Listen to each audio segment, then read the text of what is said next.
Os modernos bruxos vivem aqui, em Rogério, lugar mais alto da cidade. Rogério. Hein? Ô, Hein? Rogério, nós estamos no Hein? ar. Ai, putz! Desculpa, eu achei que você tava. Ai, caramba, você ia. Peraí, eu aceitei o link sem querer? Agora já foi. Ai, vocês pegaram um momento de intimidade aqui. Peraí, deixa eu só Putz, foi ver. mal. Deixa eu só ver se está tudo certo aqui. Eu também estou meio perdida aqui. Nossa, como é difícil fazer isso, né? Tudo bom? O Nós, que você está idosos confusos com a fazendo? tecnologia, né? É. Ai, peraí que eu vou ter que desligar e começar de Mas não, novo eu sou aqui. moderno, ó. Tá vendo, ó? Eu sou moderno, ó. Eu tenho até um óculos de mira aqui, cibernético aqui, ó. Ah.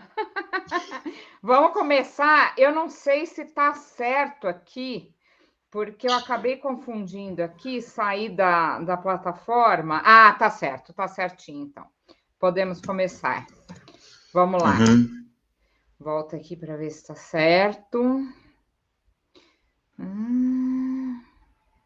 Estamos ao vivo. Ê, Aê! beleza!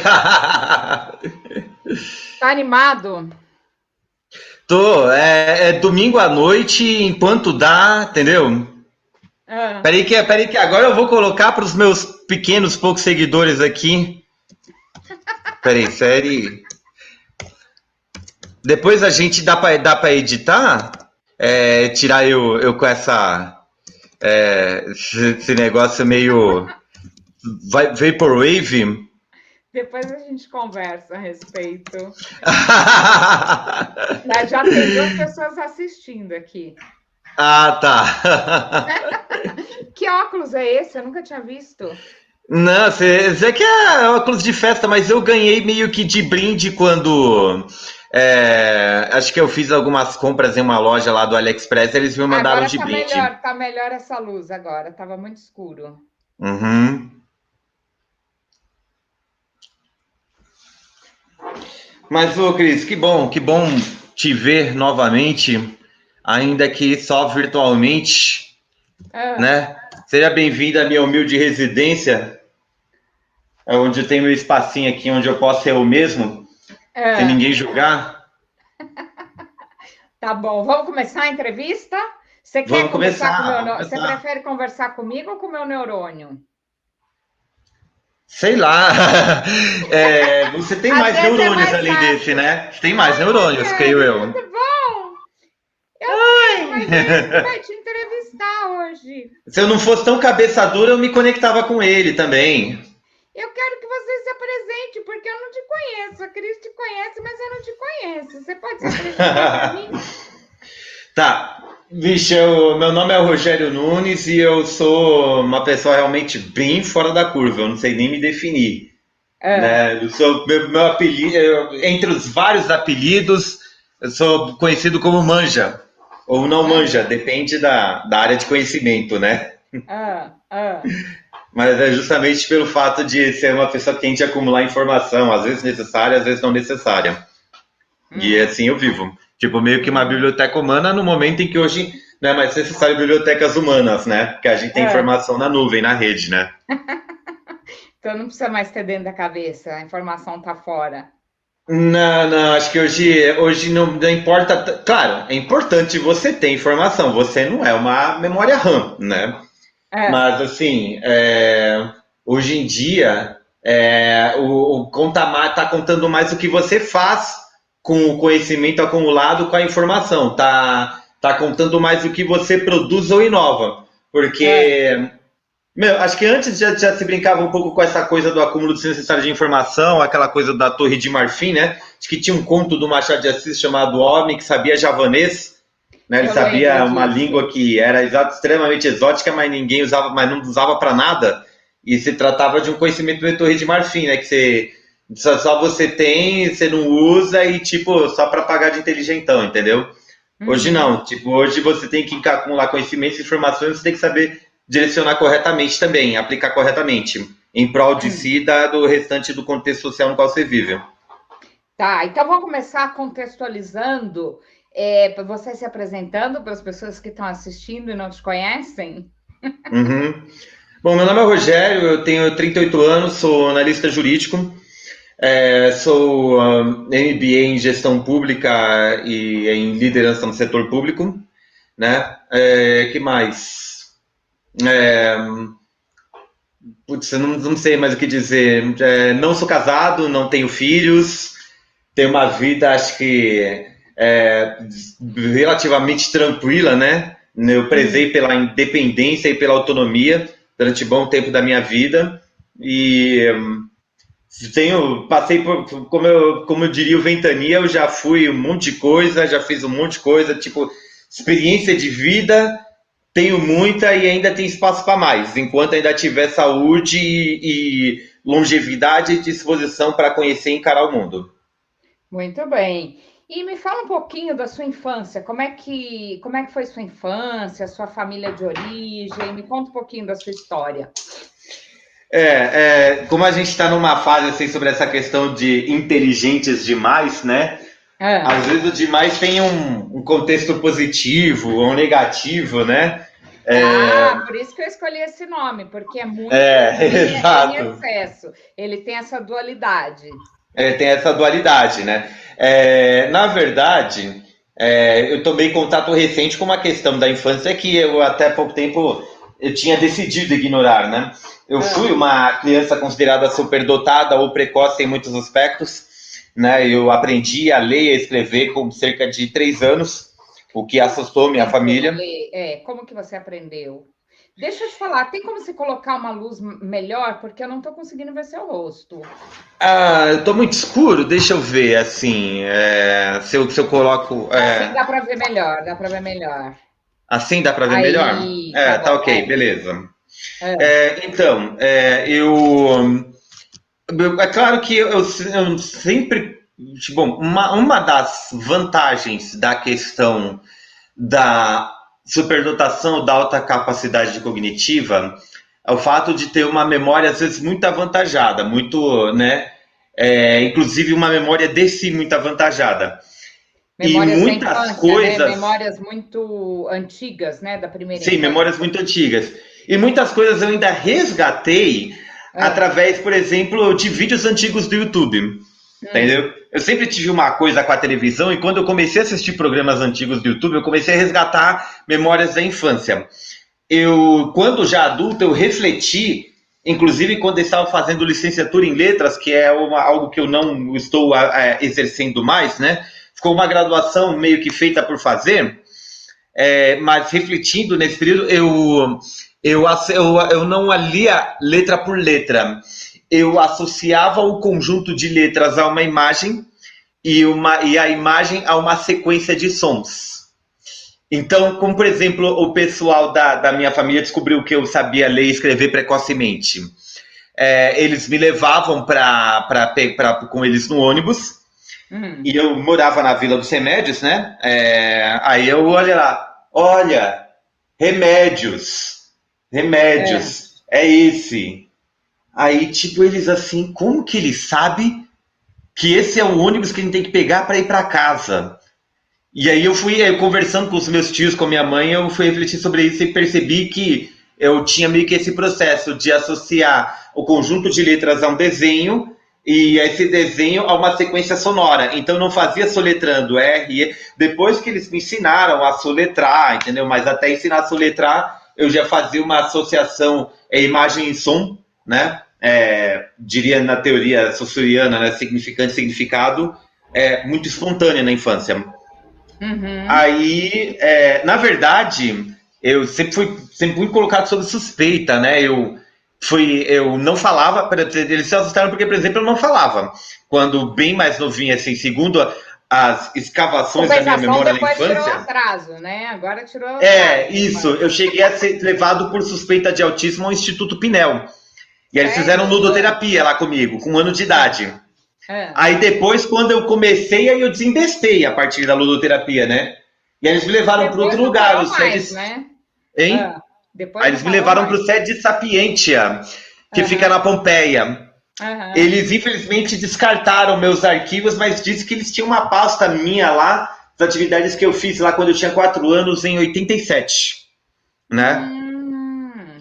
E aí, com essa fama de criança superdotada, a família também, né? Tipo, começou a ver uma forma de explorar isso, né? Eu tive uma tia, uns tias que falavam assim, esse moleque não é normal. Ele fazia conta, eu fazia contas de cabeça, assim, do nada à toa. Eu fazia desenhos, por exemplo, de aviões, helicópteros, assim, tipo, muito parecidos com projetos de verdade. E fui levado para programas infantis na ocasião, na TV Programa de Gazeta e na Rede televisão? Manchete. Ah, que legal. Ah, Quer ver? Eu tenho aqui um álbum. Você segura um ah. instantinho. Ó, esse é o meu álbum de infância. Se você for ver, isso daqui eu escrevi quando eu tinha 3 anos. Olha, ah. Entendeu? Quando eu tinha 3 anos. Aqui, ó, tá vendo? Ó? Com 3 anos de idade eu fiz essas coisas, eu tenho esse registro. Nossa, que legal. Ah, Entendeu? Quer ver? Que mais? Eu tenho outros desenhos aqui. Esse aqui eu fiz com 6 anos. Eu projetei um avião supersônico com 6 anos, sei lá. Entendeu? que legal. Ah, Então, eu fui levado para programas, né? ah, E eu convivi com a fama muito precocemente. E ah. aí eu até peguei uma certa repulsa essa questão da fama e até de ser muito explorado pelo pessoal, tipo, parem de ficar me perguntando coisas para eu ficar respondendo. E aí eu acho que eu achava que queria ter uma espécie de infância normal. Minha família queria me levar para uma escola de tipo com nível mais avançado, que é a escola estadual. Se eu não me engano, acho que eles conseguiram até um convênio com o Colégio Objetivo, porque o Objetivo ficava no prédio da TV Gazeta, tinha uma parceria entre os dois, né, e tal. E eles não conseguiram porque não tinha um carro. Tinha um carro para me levar, né, de volta. Aí foi só por causa disso. E eu estudei em escola comum, sofri com os revés, assim, de tipo, hora ser condenado, hora sofrer bullying por ser, tipo, você é uma criança muito inteligente, mas ao mesmo tempo talvez muito ingênua. Hora ser tipo explorado pelos professores ou hora inclusive não querer saber de estudar porque a escola não trazia desafios. Então para mim o desafio era conviver com os moleques mais velhos, era jogar videogame, era ser bom nos esportes. E mesmo sendo superdotado eu fui relapso na escola muitas vezes, né? Eu cheguei a Tá. repetir Você 2 anos. morava onde nessa época? Eu morava aqui na Vila dos Remédios em São Paulo, morei até Hum, os 15 anos. uhum, tá. Aí E aí você estudava em escola pública, é isso? na verdade, sempre estudei em escola pública, né? É, é. Aí a minha família se mudou para Carapicuíba com 15 anos e eu, né, um bairro novo, e eu decidi junto, né? Era realmente um cafundós, assim, um rincão no meio da periferia, assim, né? Tipo, Hum. esses bairros novos que surgem, né? E foi um choque, mas assim, eu falava que era longe, mas não era tão longe, porque eu podia pegar, tipo, 2 ônibus e andar meia hora a pé e já estava de volta à Vila dos Remédios para matar a saudade de alguns colegas que tinham ficado por lá. Mas eu ficava Uhum. contrastando um pouco isso, né? Na época, como eu te disse, a escola não trazia muitos desafios, então É. eu meio que estudava para passar, fazia a prova de cabeça e queria me envolver com a malandragem, né? Queria me envolver com a bandidagem da época, né? Coisa de adolescente que quer pagar de fodão, sabe? Eu curtia muito, eu tava acompanhando a ascensão do rap nacional na época, né? O álbum referência que tava lá entre nós, que até hoje, meu, tipo, era aquele Sobrevivendo no Inferno, do Racionais MCs. Hum. Tipo, você quer provar que você teve uma infância cascuda na periferia, você saber cantar todas as músicas do Sobrevivendo no Inferno de cor. É, E é. se mais cascuda ainda se for o álbum seguinte, nada como um dia após outro dia. Então eu meio que voltei durante um bom tempo a minha super capacidade a questões pragmáticas de convivência social ao invés da escola, ao invés de querer, de tipo, entendeu? Sabe? decorar matérias, entendeu, na escola. E você se dava bem com as crianças da sua idade? Tive várias fases. Até, olha, eu claro que eu tive grupos com que eu me dava muito bem. Tive problemas também em tentar ingressar em grupos de maior prestígio e não conseguia. Ou às vezes eu conseguia, mas eu era explorado, né? Deixa eu pegar Ou às vezes eu uma conseguia, inclusive me participante tornava aqui. líder e referência. Ah, que fofo. Ele tá querendo atenção ainda, tá querendo assistir aí. Então eu tive várias dessas situações. Não era uma coisa assim, tipo, eu era absolutamente outsider, entendeu? Ninguém vive totalmente sozinho, entendeu? Quando você tem habilidades que são contextualmente ou coletivamente valorizadas, as pessoas vão te buscar por aquilo. Se é bom de bola, você é esquisitão o que for, mas se você for bom de bola, vão te chamar para jogar. Se é bom nos videogames, meu, o pessoal vai te chamar para jogar junto ou ir no contra, né? No X1, né? Como a gente fala, né? Entendeu? Então, se você tem as habilidades que são que tem prestígio coletivo, entendeu? Você vai ser chamado. O resto é resto. E você jogava futebol bem também? Até os 14, 15 anos, sim. Depois acho que chegou uma hora que eu me revoltei e parei com o futebol. Eu sempre fui também com os games, eu não tinha controle com os games, tanto é que meus pais compravam videogames para mim e vendiam um ano depois porque não aguentavam eu na frente da TV. Sabe, eles falando assim, né? Ah, nossa, né? Vai ficar na frente da TV, vai ficar doente, não sei o quê. E hoje a gente passa 9 a 10 horas por dia na frente de telas, né? Seja no laptop ou no celular, né? Coincidência, né? Aquele meme da pandemia, né? Que antes da ainda mais na pandemia, né? Depois da pandemia virou ideal aquele ficou o dia inteiro na frente da tela, né? Nossa, entendeu? Aí, mesmo depois, acho que foi com a música, a tua aprendizagem musical, ainda que tardia, teve um papel importante na minha vida também, e talvez tenha sido um dos principais fatores de prestígio. Olha, eu comecei com violão simples aos 16 anos. Comecei com violão simples aos 16 anos e depois diversifiquei, por exemplo, para percussão, para discotecagem. Então, durante um tempo eu fui músico da noite, eu tocava em motoclubes, né, sedes de motoclubes, adoravam, né, essas coisas. Também dava som em festas particulares, né, festas quando ainda não tinha aquela facilidade para você fazer uma playlist no Spotify, por exemplo. Era luxo você contratar um DJ que vinha e fazia a discotecagem no computador com sua própria caixa. Então, eu fiz isso durante um bom tempo, mas foi sempre uma segunda ocupação. Eu sempre trabalhei, foi como funcionário público, porque a minha facilidade para fazer provas me fez eu me dar muito bem com concursos públicos, né? Como é que você viu? Você falou que tinha uma época que você foi meio que para malandragem, para que você que tinha uma tentação. Eu não consigo repetir as palavras que você falou. Mas por que você decidiu fazer faculdade e prestar vestibular? Foi uma coisa muito estranha, porque assim, a gente, naquela época, eu já tinha uma suspeita. Eu, na verdade, depois que eu tive algumas aulas, eu não desprezo totalmente o curso de bacharelado e licenciatura em letras que eu fiz, e também não desprezo a experiência que eu tive anteriormente, trabalhando inclusive como líder em educação posteriormente, mas eu tinha uma suspeita de que a escola, assim, tinha modelos de ensino defasados, ou pelo menos que ensinavam coisas que pelo menos o nosso público não iria aplicar. Depois que eu fui saber que, na verdade, é assim, né? É um desejo, né, das gerações anteriores, por exemplo, meus pais e meus avós, que nós jovens tivéssemos profissões de prestígio, como, por exemplo, médicos, engenheiros e advogados.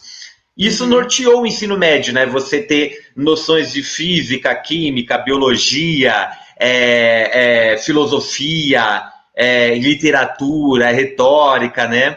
Porque eram as pré-capacidades necessárias para você já entrar calibrado nessas carreiras. Mas quando você estuda numa escola da periferia, desculpa falar, tipo, os próprios professores não estão nem aí, eles sabem que você já começou a trabalhar antes da época, eles sabem que você só quer, tipo, terminar e continuar no seu empreguinho, ou pelo menos que eu queria continuar no empreguinho. Então tinha muito cara que era. Tinha muito cara que era pedreiro, muita mina que era caixa de mercado, entendeu? Vendedor, atendente de telemarketing, né? E aí eu pensei, bom, com esse salário dessas profissões, eu não vou conseguir. E eu, na verdade, foi como eu disse, o meu problema foi assim, por um lado eu sempre fui muito autônomo, muito autodidata, de buscar informações por conta própria, frequentar bibliotecas. Mas nunca, mas quer dizer, não nunca, mas até aquela época eu tinha pouca disposição, achava assim que faculdade era uma coisa de outro mundo. Que tipo, eu não tinha dinheiro para pagar uma universidade privada, ou eu não tinha conhecimento suficiente para entrar numa escola pública, porque só entrava playboy em escola pública, em faculdade pública. Uhum. Mas eu, naquela época, já era funcionário concursado da Prefeitura de Carapicuíba, e a Prefeitura mantinha um Qual era o seu cursinho. cargo lá? Qual era o cargo? Lá eu tinha entrado como escriturário. Tinha entrado como escriturário, né, nível médio, né? E a prefeitura mantinha um cursinho preparatório que era assim para porque estavam pretendendo trazer universidades privadas lá para dentro de Carapicuíba e até uma unidade da FATEC lá. E inclusive a mensalidade era um quilo de alimento não perecível. Eu recebi uma cesta básica pela prefeitura e eu cheguei com a cesta básica e falei assim: toma, isso é a mensalidade do ano todo. Aí todo mundo, legal, beleza. Aí eu fiz um ano de cursinho, prestei a FUVEST por teste, primeiramente para letras, porque você enxergou uma oportunidade, você foi lá e pegou a oportunidade. Sim, antes disso eu tinha terminado o ensino médio e eu tinha feito técnico em processamento de dados. E eu atuei como programador júnior durante cerca de 3 meses, até ser aprovado no concurso da Prefeitura de Carapicuíba.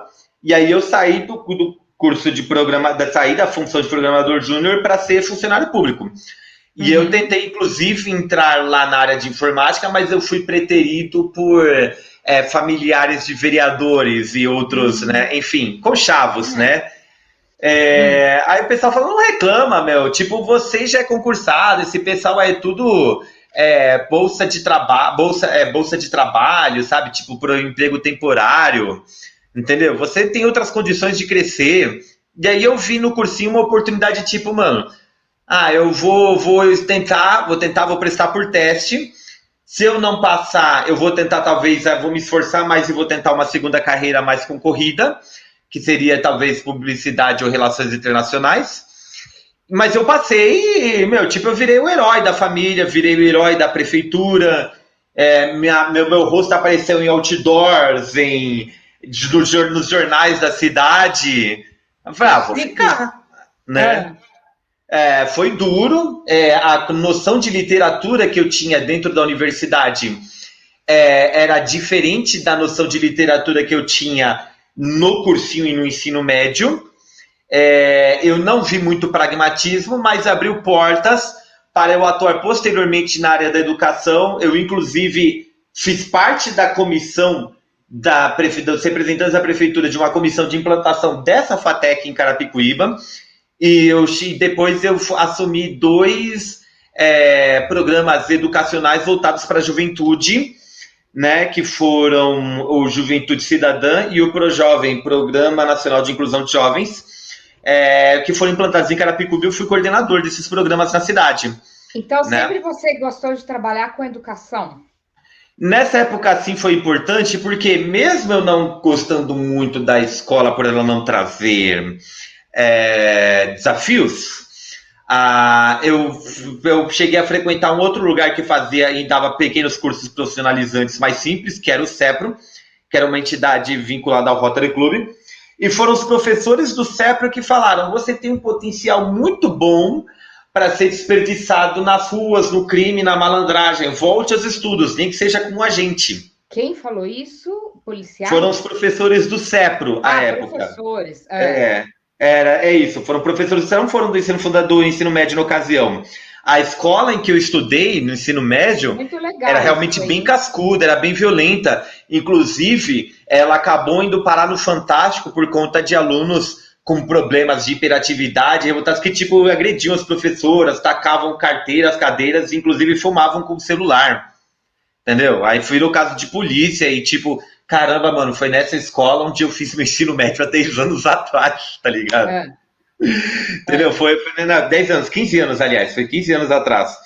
E esses professores do CEPRO, que já era uma entidade, já era vinculada ao Rotary, a uma Rotary Club, era uma entidade beneficente, né? Foram eles que, tipo, meu, vamos trabalhar um pouco melhor isso daí.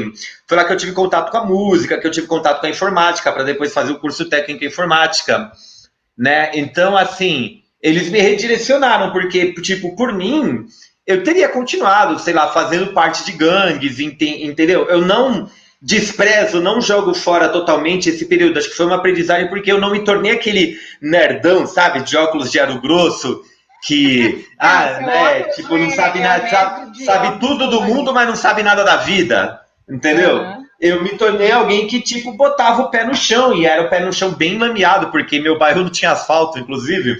Hum. Então eu vivi, então assim, eu tive um pouco de experiência das coisas da vida, ao mesmo tempo em que eu tive um pouco também dessa coisa de tipo, as entidades, as escolas terem um ensino formal e eu lá seguir lá o ensino direitinho, fazer o estágio, ter o diploma, ter aprendizagem, até o momento de chegar lá, tô de saco cheio, vou mudar, entendeu? E mudava. Uhum. Tá. E mudava e sempre buscando oportunidades melhores. Sim, sempre buscando oportunidades melhores ou pelo menos mais adequadas a mim na época, porque assim, é claro que cada hora você vai ter uma pequena frustração, entendeu? É. Tipo, meu, quando eu não tava nem aí para as questões éticas, tipo, eu fui panfleteiro, cobrador de piroeiro, tá ligado? Cheguei a ser avião do tráfico, entendeu? Era pichador, Nossa. demarcava território, É. tráfico subindo em fio de para-raio de prédio, sabe? Para chegar lá no picão lá e deixar minha marca, entendeu? E assim, e como que você tem os professores, mas você acha que tem alguma coisa interna sua que te fez buscar um caminho mais correto?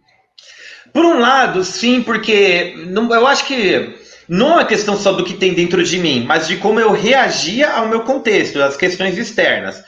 Por É. exemplo, minha família sempre depositou muita esperança em mim. Às vezes chegou momentos em que eu tive que fazer terapia para lidar com isso, porque eu sentia que eu não tinha correspondido às expectativas que eles colocavam em mim por causa do meu passado de criança superdotada precoce.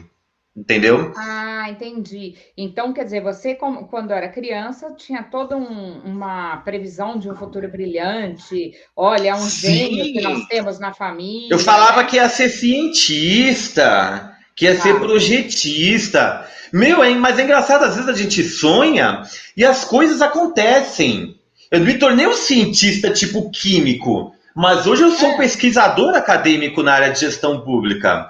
Eu não me é. tornei um projetista de ficar fazendo as coisas nos esquadrinhos que nem, sei lá, um arquiteto ou desenhista, um cadista, mas eu me tornei implantador de programas educacionais para a juventude fragilizada da periferia, como eu fui um jovem fragilizado da periferia, entendeu?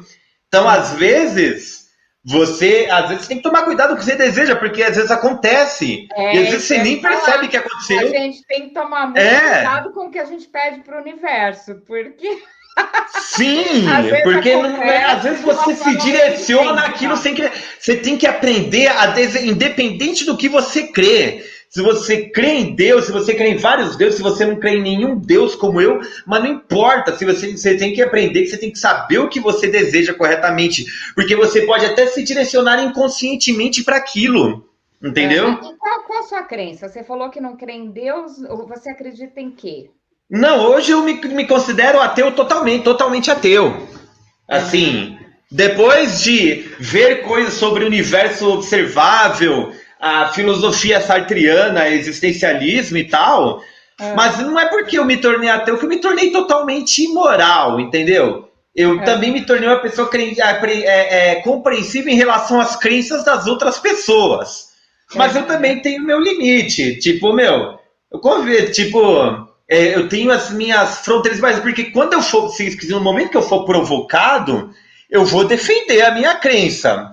Talvez eu até acabe a fazendo de uma maneira reativa ou ofensiva, entendeu? Mas hoje é o que eu guardo muito mais para mim. Eu já pensei em ter um curso online de ateísmo já, mas eu falei, mano, foda-se, cara, tipo, porque talvez as pessoas, não adianta, a única maneira das pessoas aprenderem o que eu aprendi, talvez seria viverem o que eu vivi. A não ser que eu realmente pegue um dia e, tipo, vamos supor, eu aposentei, eu tô vivendo de renda, aí eu vou ter tempo de pegar e, sei lá, fazer um canal, fazer um curso, mano, tá aqui o curso de ateísmo e agnosticismo do Rogério Nunes, ponto, entendeu?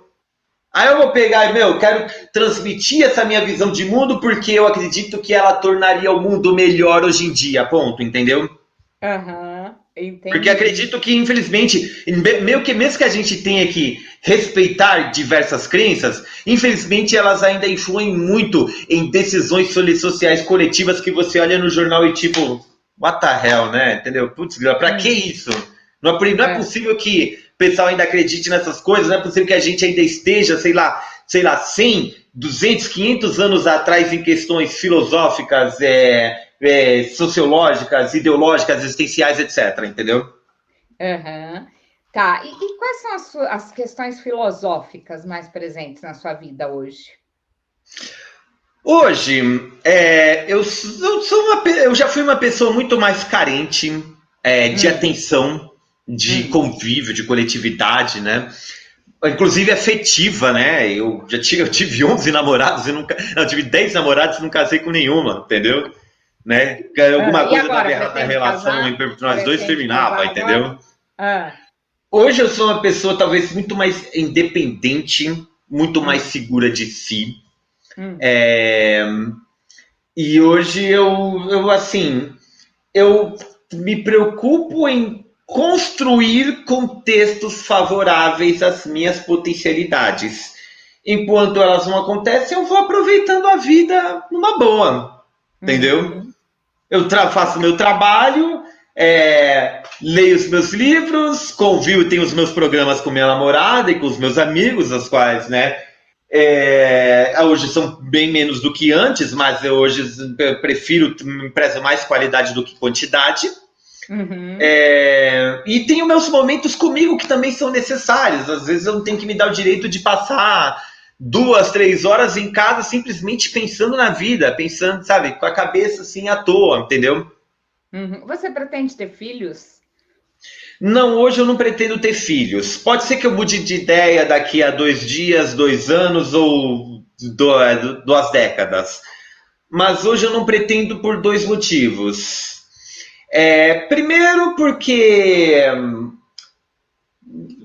vou ser bem sincero, hoje em dia eu só teria filhos, não vou revelar meu salário, não é baixo, mas também não é tão alto.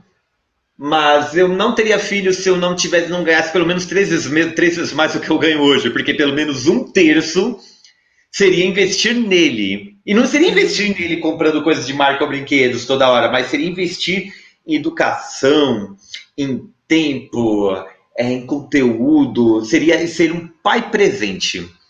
Como que você seria como pai? Como que você acha que é um pai ideal? O pai ideal, dedicaria somente tipo 6 horas ao trabalho e o restante dedicaria junto à mãe, à criação da criança, acompanhamento dos seus passos, documentação, como você fala, educação vem de berço, vem de família, né? Trazer um ser humaninho relativamente preparado à escola. E não seria uma escola boa, porque ele faria questão de colocar, tipo, uma escola bilíngue, trilíngue, que já ensinasse informática desde o princípio, ser uma criança digital mesmo, entendeu? Uma criança que não seria somente adequada ao seu tempo presente, mas seria uma criança que soubesse, depois de adulto, construir um futuro adequado. Em suma, eu me esforçaria para dar ao meu filho não a vida que eu não tive, mas a vida que eu sei que ele teria potencial para ter. Eu não queria que ele fosse a continuação da minha vida. Eu queria que ele fosse a vida dele melhorada em relação à minha.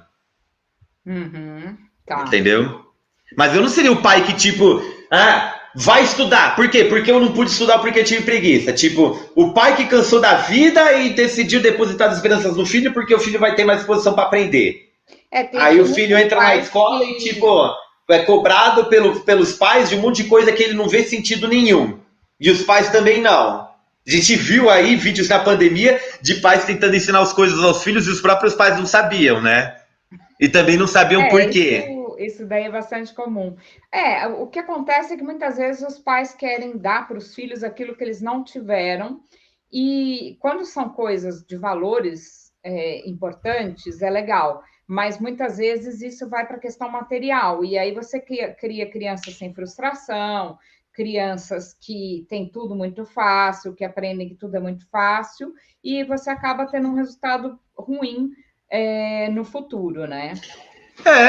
Eu acho que é muito mais fácil você definir princípios e diretrizes que norteiem as suas decisões como educador do que você ter, tipo, o programinha fechado. Tipo, eu quero que meu filho, sei lá, seja programador, desenvolvedor, entendeu? Quero que ele seja advogado, quero que ele seja músico profissional, compositor, entendeu? Você não sei como, ele vai ser exposto a coisas diferentes do mundo, ele vai reagir, ele vai ter preferências. Ele vai ter admirações diferentes, né? Você vai ter que lidar com isso, vai ter que jogar com isso, né? E você se considera uma pessoa bem-sucedida? Não totalmente, é aquela história, toda uma questão relativista. Se eu for me comparar com o pessoal, hoje eu voltei a morar aqui em São Paulo, capital, né, aqui na Casa Verde, estou próximo de ser expandido. Isso para mim foi um sinônimo de prestígio, porque assim, eu fui líder comunitário durante muito tempo lá no meu bairro, lá da periferia, e eu vi o esforço de gente, por exemplo, vi o meu esforço, vi o esforço da minha mãe, vi o esforço dos políticos aos quais minha mãe se aliou, meio que sendo vão, porque as pessoas com quem convivíamos também saíram do bairro, vieram outras pessoas com quem a gente tinha que recomeçar o trabalho, o lugar não cresceu como deveria, os políticos aos quais minha mãe se associou foram presos por corrupção, né? E eu fiquei puto da vida e falei, mano, cai fora, porque no fundo somos todos migrantes. Meu, existe o ser e o ambiente. Acho que o Cortiço, eu aprendi com uma análise crítica literária do livro Cortiço, do Aloysio Azevedo, que existem 3 relações entre o ser e o ambiente. Ou o ser sucumbe ao ambiente, ou ele se adapta, ou ele suplanta. Então eu busquei suplantar o ambiente. Se eu for me comparar aos indivíduos com quem eu convivi no meu ambiente e eu deixei para trás, com perdão do termo, eu me considero uma pessoa de sucesso sim. Se eu for considerar, por exemplo, com outras pessoas com quem eu convivi na USP, entendeu? E tipo, foram para fora do país, eu fracassei. Entendeu? Mas tem aquela questão. Será que você queria tudo isso? Você queria de verdade? Porque talvez eles tenham querido mais que eu, talvez eles tenham se esforçado mais que eu. Enquanto eu meio que, mano, eu tô aqui nos meus empregos públicos, eu não sei o que é ficar desempregado há, sei lá, coisa de fazer as contas aqui, 2004 para 2021, 17 anos. Não sei o que é ficar desempregado 17 anos, entendeu? Então, tipo, essas pessoas jogar, mas eles também tinham estrutura familiar. Então, por exemplo, eu não podia ter essa estrutura familiar, né? Eu lembro que os primeiros dias para ir para a USP, eu pulava o muro do trem, porque eu não tinha dinheiro para condução, entendeu? E isso sendo funcionário público, porque eu deixava boa parte do dinheiro lá em casa. Eu gastei um bom dinheiro na construção do segundo andar da casa onde minha mãe mora, eu praticamente cedi esse de segundo andar para ela, entendeu? Então, assim, enquanto teve gente, mesma coisa minha irmã 10 anos maior que eu também conseguiu passar na Unifesp. Eu consegui dar para minha irmã, sei lá, tipo um kit de livros e algumas roupas novas, enquanto, teve colegas de sala dela que ganharam, tipo, um Land Rover importado R$200 mil na época, Entendeu? Porque passaram em universidade pública. Então, assim, universidade pública não exige que você tenha dedicação integral. Eu não, eu era estudante que trabalhava de dia e estudava de noite. Então, eu fiz o que eu pude dentro das minhas possibilidades e dentro das minhas escolhas. Eu não Eu posso tanto me considero, arrepender. Então, assim, eu se eu posso me considerar considero, bem-sucedido dentro daquilo que eu pude fazer na época. E não podia sacrificar mais. Quanto à minha irmã, eu pude fazer com que ela se sacrificasse um pouco mais e hoje ela teve resultados muito melhores do que eu, porque não cometeu os erros que eu cometi, porque eu percorri esse caminho antes dela. E eu pude alertá-la dos erros, né? Como diria São Tomás de Aquino, Santo Agostinho, o que torna o homem santo é o pecado dos outros, né? Porque a nossa vida é curta demais pra gente errar tanto, né? eu considero você super bem-sucedido, tá? E eu acho que tem uma questão aí, que é uma questão de pessoas inteligentes não se venderem aos valores que todo mundo fala que tem que ser de uma determinada forma, né? Então, você tem que fazer isso porque você trabalhando, ganhando mais, ou trabalhando numa determinada profissão, você tem que fazer porque você tem, porque isso é o certo. Eu acho que uma das características de pessoas inteligentes é justamente questionar isso e descobrir o que é certo para si mesmo. Né? Cada um tem os seus valores e não necessariamente ganhar mais, você vai ser mais feliz do que fazendo uma coisa que te realiza. Eu acho que você tem bastante disso, né? Eu acho que mesmo no serviço público você consegue trazer muito dessa realização pessoal. Estou errada ou não? Não, você tá certa. Por exemplo, meu, eu posso chegar em casa e colocar a cabeça no travesseiro, assim, com tranquilidade e cuidar do dia seguinte numa boa. Em outras situações de liderança, por exemplo, eu já tinha em outras situações de liderança um pouco mais acirrada, aguerrida, eu já fui perseguido, ameaçado de morte, tinha que conversar com o traficante do bairro para liberar a gente para estudar na escola, tá ligado? Nossa, Hum. Então, assim, para hoje não estar num programa de proteção a testemunhas e poder ter um perfil público no Facebook para participar dessa entrevista, foi uma tremenda evolução, entende? Imagino. Né? Que sugestões você teria para mudar esse tipo de situação? Assim, em termos de idealistas mesmo, em termos de governos ou de mundo melhor? Olha, tem muitas coisas. Eu acho que é assim, meu, um colega aí que a gente tem em comum, né, um Hum, dia falou uma coisa interessante. Ele colocou um negócio que eu coloquei no meu mural, entendeu? Repense o seu papel no mundo. O tempo hum, todo. Entendeu? Porque muito você. interessante. Eu não estou pensando em dinheiro, eu estou pensando Hum, em papel social, em valor, em reconhecimento, em remuneração, em autorrealização, que é, você geralmente tem que fazer algo para tornar o mundo um pouco melhor e você vai ser reconhecido e retribuído por isso. Ou não, já uhum. acontece muitas vezes a gente apagar um monte de incêndio, chega no final do mês ou do ano, ninguém lembra da gente, né? A gente tem várias situações desse tipo, né? Mas, se eu pudesse mudar alguma coisa no mundo, e hoje eu atuo na área de saneamento ambiental, embora, que na Como é verdade, que assim, é esse trabalho? Fala um pouquinho do seu trabalho. na verdade, eu atuo na área paralegal, né? Ou seja, de suporte jurídico. Mas Hum, como eu atuo numa empresa de saneamento ambiental, numa empresa mista de saneamento ambiental, eu vesti a camisa do saneamento, porque eu sempre fui uma pessoa com um certo nível de preocupação em relação à natureza, sabe? De ficar puto da vida com gente que joga lixo na rua, que vê entulho em enchente, que vê despejo de esgoto em córrego, sabe? Eu sempre me indignei com essas coisas. E hoje eu meio que visto a camisa. E é uma prioridade, inclusive, da ONU atualmente, né? Mas eu estou citando isso porque uma coisa que eu gostaria seria que, para tornar o mundo, se eu pudesse ter um poder, uma gema, um cristal, sabe? ah, Se eu pudesse ter um cristal que ah, tivesse o poder, tipo uma joia do infinito, que ah. pudesse, assim, pensar, né? Se eu pudesse ter um desejo perante ao gênio de Aladim para um mundo melhor, seria fazer com que todos os indivíduos tivessem zelo por si próprios, pelos seus semelhantes e pelo meio ambiente, sem a necessidade de invenção de tantas mentiras e tantos enganos. Que Muito fosse legal. feito pelo ato do amor pela humanidade, pelo planeta e pelo universo em si. Entendeu? Sem ter que recorrer a tipo, contos de fadas, histórias e talvez outras mentiras que sirvam para, tipo, manipular, iludir ou enganar. Eu queria isso. Entendeu? Muito legal. E deixa eu te perguntar, você acha que essa inteligência te atrapalhou em algum momento na vida?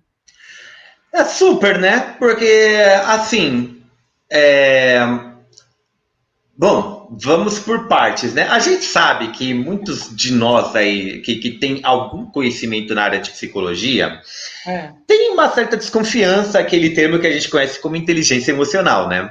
é, Mas eu tive contato com o livro do Daniel Goleman, né, com as teorias de Howard Gardner, inclusive cedo, com 16, 17 anos também, entendeu? Já li esses livros extremamente técnicos, né?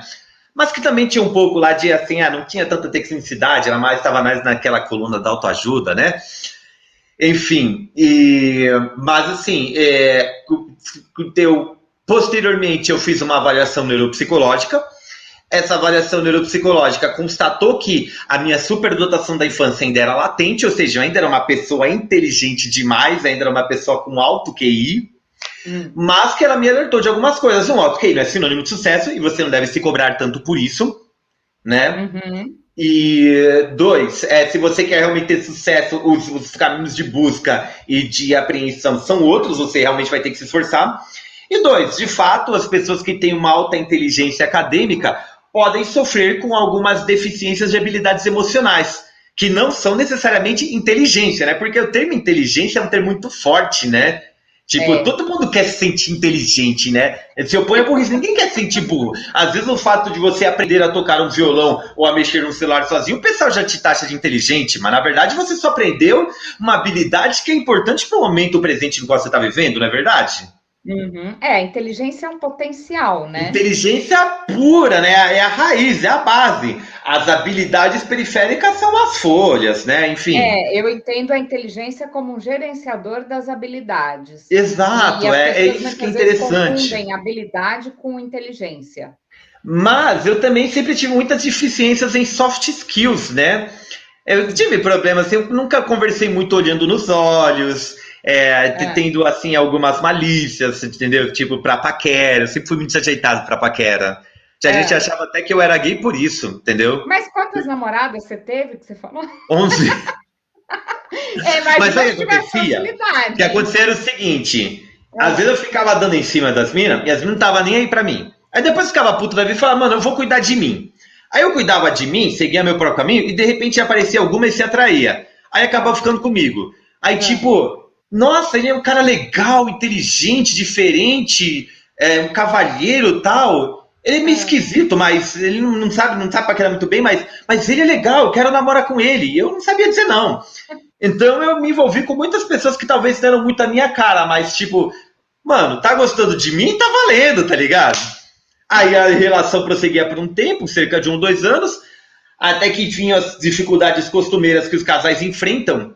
Hum, E eu tive um outro problema, eu tive um lar muito violento, né? Meu pai hum. era alcoólatra, minha mãe também era paranoica, tinha voz esquizofrênica, que brigava com os outros à toa, falava sozinha. Tive tio limítrofe, outros tios que faziam parte de gangues, né, da rua também, eram agiotas, exploradores também, sabe? É uma família bem disfuncional, né? Você é um sobrevivente, né, Eu era Rogério? fui um sobrevivente mesmo, né? E tudo que lembrava essas situações de revés que tinha na família, por exemplo, briga de casal, problemas de relacionamentos familiares, já me fazia tipo, mano, a relação não vai durar, eu vou cair fora. Então eu, tipo, dava problema, eu tinha problema com a família da namorada, eu caía fora. A gente começava a brigar muito, a mina começava, tipo, a fazer chantagem emocional comigo, eu caía fora, entendeu? Tipo, eu tinha matado minha fome de sexo, eu caía fora, tá ligado? Aham. Então, Isso acho que não é só você, né, mas foi um pouco Rogério? de Acho que medo, mas é assim, bem nenhum comum. relacionamento termina porque só porque um quis. Entendeu? Termina por culpa dos dois.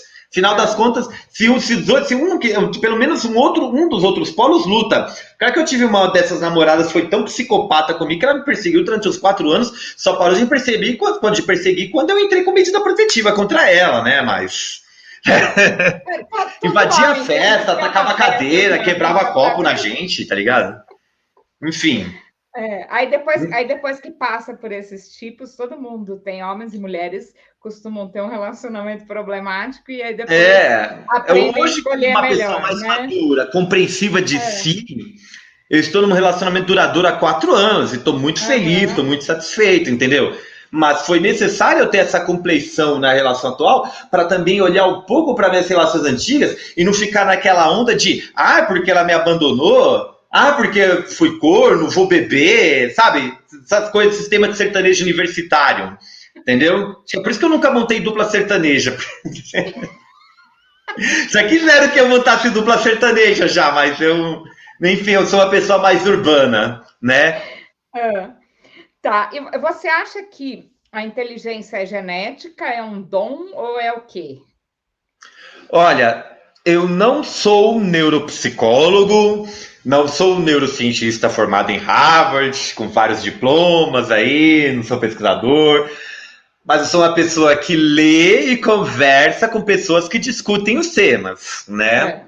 Então, o pouco que eu conheço e posso intuir porque não me dediquei na área da pesquisa é a seguinte: você não pode atentar somente um fator.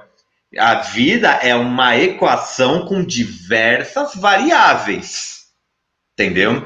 Mas as 3 básicas são genética, na minha visão, genética, genética e meio social. Diria assim, genética e meio social. Genética inclui carga de aptidão ou de tendência transmitida pelos pais, inclui gênero, inclui até níveis hormonais, na minha visão. Aí, meio social inclui a educação familiar, as experiências extrafamiliares, escolares ao qual o indivíduo é submetido e as respostas que a pessoa dá a essas questões. Então, assim, porque, não existe uma fórmula. Existem cerca de 8 bilhões de fórmulas neste momento. E você é uma pessoa que deu uma resposta diferente do que a maioria das pessoas daria aos problemas que você teve. Eu reagi.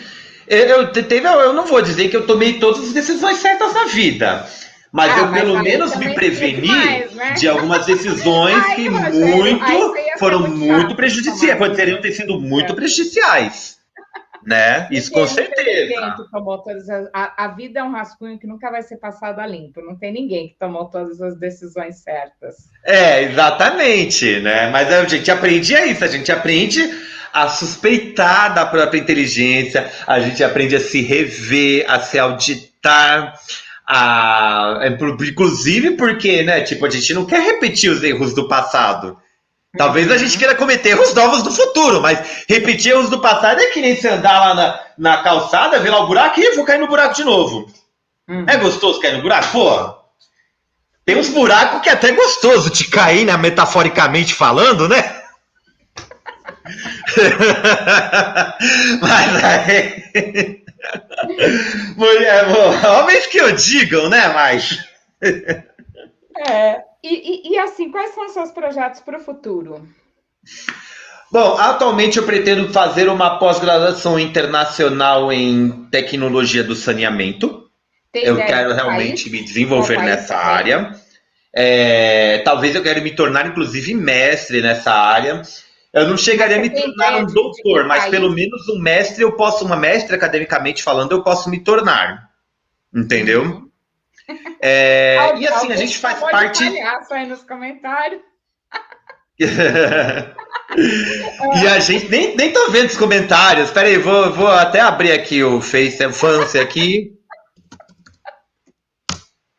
Deixa eu ver se ainda tô logado. que eu, enfim, olha, tem um colega meu que tá escrevendo o pai dele escreveu um livro, mas peraí, mas nosso papo Você aqui, tem né? ideia do país para onde você quer ir? Então, eu tenho uma outra coisa até relativa à genética e comportamento, né, em meio ambiente, né? Eu Ah, tenho dupla cidadania portuguesa e eu pretendo viajar e conhecer a Europa. Meu contato com o pessoal da Europa, minha parte da família é em Portugal, gente da Espanha, da Inglaterra, é só online, entendeu? Mas e também assistindo programas aí em outras línguas e tal. Mas é um lazer bom. Eu tenho vontade de conhecer a Europa, conhecer outras partes do mundo que talvez seriam interessantes. É, eu tenho desejo ainda de um dia também me tornar, publicar pelo menos um ou dois livros, romances aí de ficção, literalmente, opa! Ah, né? Claro que eu não fiz letras para ser escritor, mas eu tem esse desejo, porque eu já mantive um blog e tal durante muito tempo. Sempre gostei de textão, mas hoje o pessoal não quer saber de textão. Hoje o pessoal quer ver um videozinho no TikTok aí. Quiser fazer um excerto aí eu dançando no Tengo quem Dinheiro aí para quiser o ganhar TikTok, eles dinheiro põem no aí. TikTok. Enfim. Enfim, tá tudo tudo ao mesmo tempo agora, né? Mas Ah, tem gente ainda que gosta de dedicar tempo a conteúdo mais longo, né, de entretenimento, né? Então eu gostaria ainda de fazer uma publicação, um livro, tal, provavelmente. Mas eu gostaria, sobretudo, de ter uma vida. Eu busco cada vez mais uma vida autônoma e equilibrada. Então eu tenho uma pequena agendinha com algumas liberdades. Eu quero fazer meu trabalho, dedicar um pouco, não digo um pouco tempo, mas assim, sei lá, reduzir um pouco a minha carga de trabalho para poder ter tempo para cuidar de mim. Como você vê, eu tenho aqui minha academia em casa, tenho meu pequeno laboratório musical, onde ainda faço minhas práticas, embora continue não tocando, não esteja mais tocando na noite. quantos violões tem aí? Aqui tem três violões, uma guitarra elétrica, um carrom, duas caixas de som. Enfim, ainda vou comprar um beach pad. Caramba! Ah. São brinquedos de Já adulto. viu quem te chamou de palhaço aí? Nem vi. A Iris. Oi, Eu já sou Iris. meio coringão mesmo, já. Para Sou quem não meio coringão sabe, mesmo, tô nem a aí. Iris é a namorada do Rogério, então ela pode. Oi, meu amor, beijão. Ó.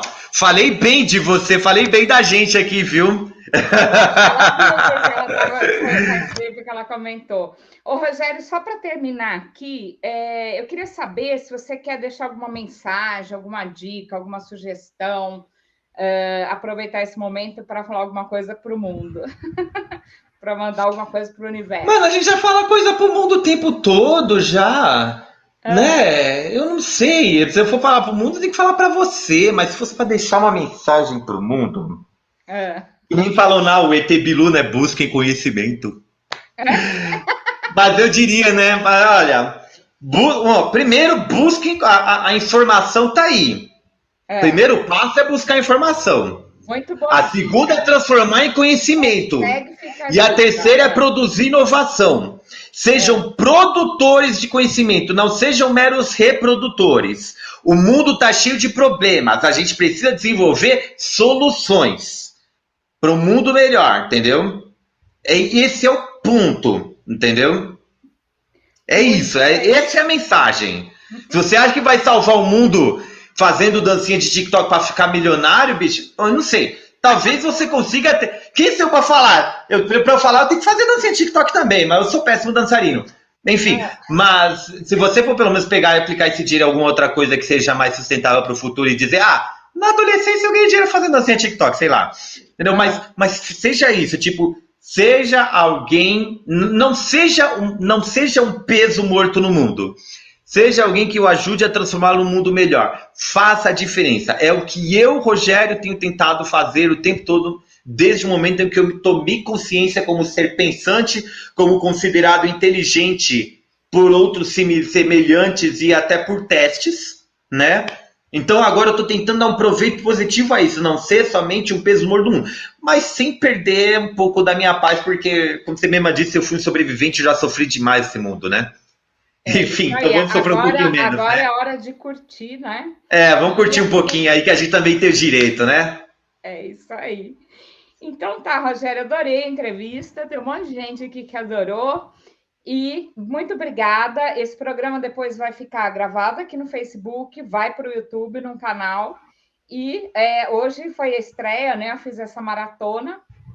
E agora estamos fechando com chave de ouro hoje. Muito obrigada. Com chave de diamante, ó. Chave de diamante Muito aqui. bom. A gente tem essa resistência cascuda, né? Perante as agruras do mundo. É isso aí. E bom descanso para você. Muito obrigado, Cris. Muita paz a todos. Boa noite, boa semana. Desde já, Feliz Natal para todo mundo aí. Até mais. Beijão. Beijão.